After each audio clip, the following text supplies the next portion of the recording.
mga ka-idol. Pauwi na tayo mga ka-idol. Tingnan natin yung dinadaanan mga ka-idol, oh. Oh, espalto. Oh, espalto nga mga ka-idol. Ganda. Kaya sarap pumunta rito mga ka-idol. Mari-relax ka dahil sa tanawin na makikita mo, puro buhangin, puro bundok. Yun na nga no mga ka-idol. Iniwan na ako ng mga tropahan, pero abutan ko pa rin sila doon dahil matulin yung bike ko mga ka-idol.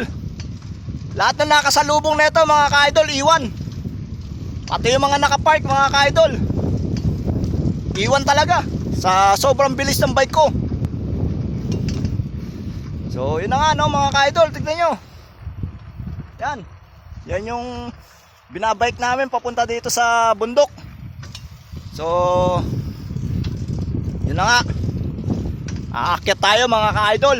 Ito kasi patag, aakyat na naman tayo doon mga ka-idol sa taas ng pinuntahan ng tropahan. So hindi ko kaya siguro akyatin yun mga ka-idol, kaya bababa tayo sa pagbabike at lalakarin natin mga ka-idol. Ito na mga ka-idol, oh, pataas. Yan ka-idol, pataas yan. Yan nakikita nyo mga idol, pataas yan. Subukan natin biken mga ka-idol, kung hanggang saan lang yung kaya natin mga ka-idol. Kung kaya natin biken hanggang doon, try natin mga ka-idol. Parang mga ka-idol hirap na, hindi kaya mga ka-idol. So yun na nga no, bababa tayo mga ka-idol at lalakarin natin.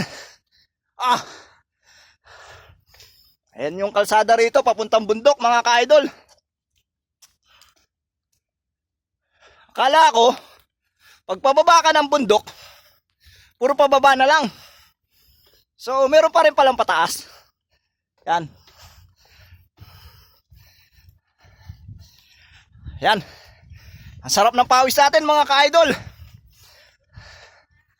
Talagang sabog talaga after 14 days namin na quarantine mga ka-idol.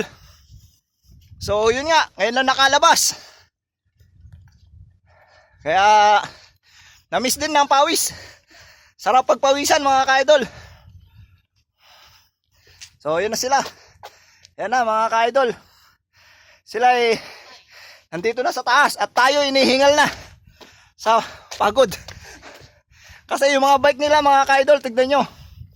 Ang lulupit naman ng mga bike nila mga ka-idol. Yan. Mga ka-idol, tignan mo yung mga bike. O di ba? Tignan nyo yung bike namin mga ka-idol. Ang layo, di ba ka-idol? Kaya kung sinong may matatabang puso dyan mga ka-idol, wag ko kayo mayang mag-sponsor sa akin.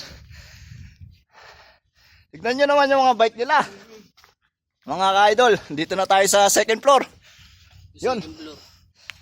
Ayan, mga bike nila. Kita mo naman mga ka-idol. Tignan nyo naman ang bike ko mga ka-idol.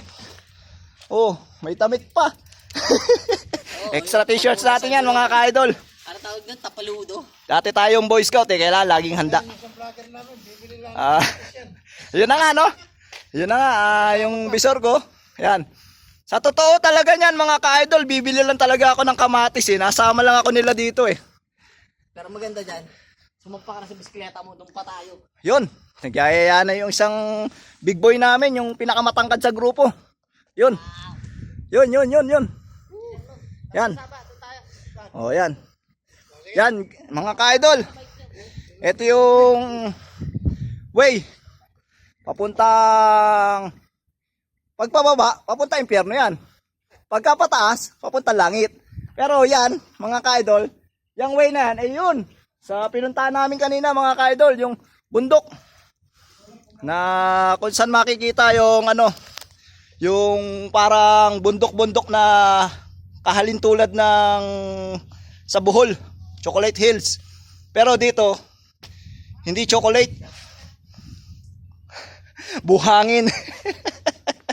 So, yun na nga mga ka-idol. Hanggang dito na lang muli mga ka-idol. Ayan.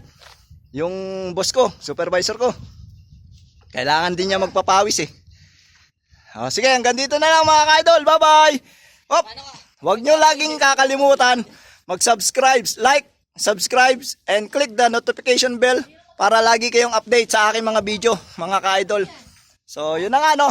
Maraming salamat! God bless!